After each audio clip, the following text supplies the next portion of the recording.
Baik, perkenalkan nama saya Efran Israel dengan NIM 2304180 dari kelas 5T7. Kali ini saya akan membahas tentang pemodelan dalam MSS. Fokus pada DSS dalam sistem pendukung keputusan. Sebelum masuk dalam pemodelan MSS dan DSS, kita bahas dulu apa itu MSS dan DSS dalam pemodelan. Manajemen Super System atau MSS adalah sistem yang membantu manajer dalam pengambilan keputusan.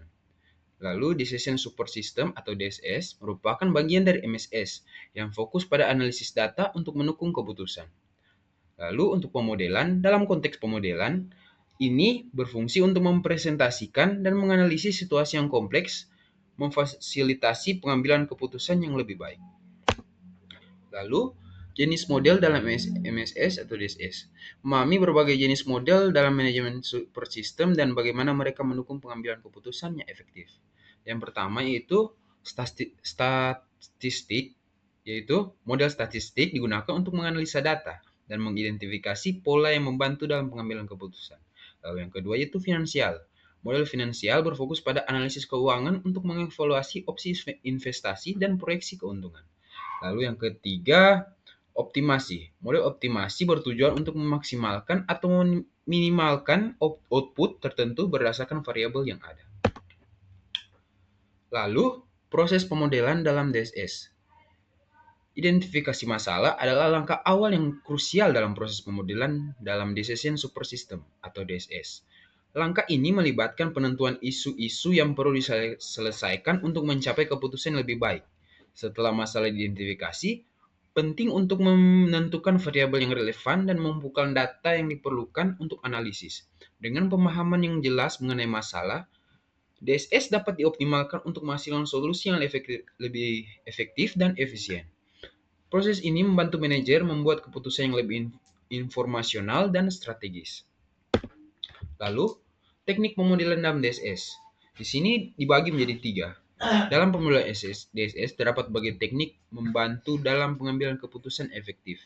Nah, yang pertama yaitu optimalisasi. Nah, optimalisasi bertujuan untuk mencapai hasil terbaik dengan memanfaatkan sumber daya yang terbatas.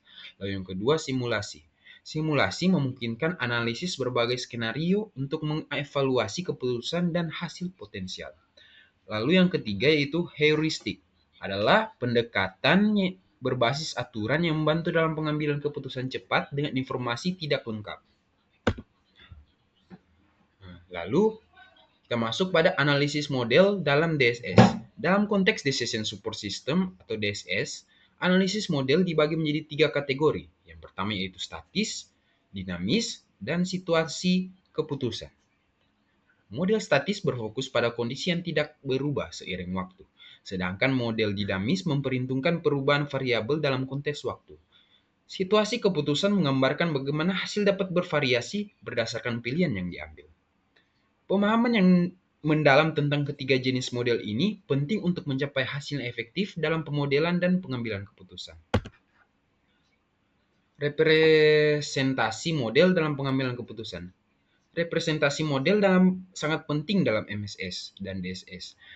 Penggunaan diagram dan tabel dapat membantu dalam memahami situasi keputusan yang kompleks dengan menggambarkan opsi dan hasil. Manajer dapat membuat keputusan yang lebih tepat berdasarkan data yang tersedia.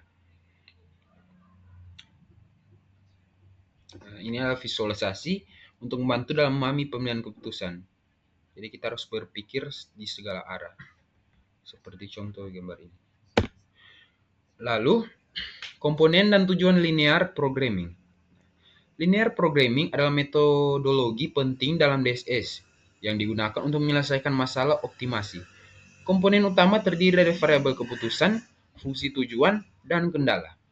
Tujuannya adalah untuk memaksimalkan dan meminimalkan fungsi tujuan, seperti biaya atau keuntungan. Dalam batasan yang ditetapkan, dengan menggunakan linear programming, organisasi dapat mengambil keputusan yang lebih baik, berdasarkan analisis data yang akurat dan strategis. Lalu kita masuk pada simulasi dalam DSS. Simulasi adalah suatu teknik pemodelan yang digunakan untuk meniru operasi sistem nyata dalam waktu tertentu. Nah, kelebihan simulasi meliputi fleksibilitas dan menguji berbagai skenario dan kemampuan untuk menganalisis sistem kompleks tanpa risiko.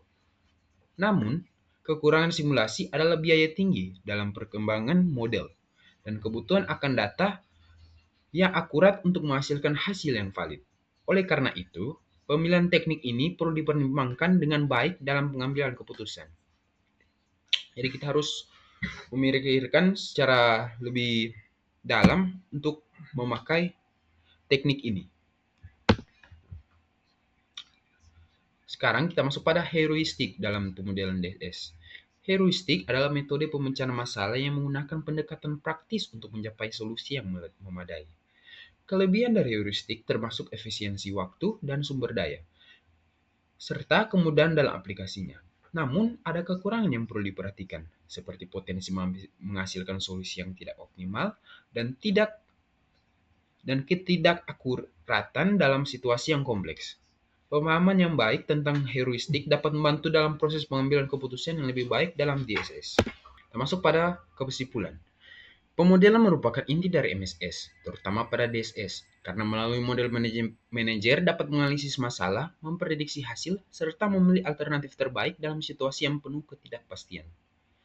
3 pendekatan utama yang digunakan yaitu optimasi untuk mencari solusi paling efisien, lalu simulasi untuk memahami sistem yang kompleks melalui eksperimen skenario, dan heuristik sebagai aturan praktis untuk memperoleh solusi cepat yang cukup baik. Dengan ketiga pendekatan ini, DSS mampu mendukung manajer dalam mengambil keputusan yang lebih tepat, efektif, dan terukur. Sekian presentasi atau pembahasan tentang DSS, pemodelan DSS atau MSS. Saya Fran Israel. Mohon maaf jika salah kata. Terima kasih.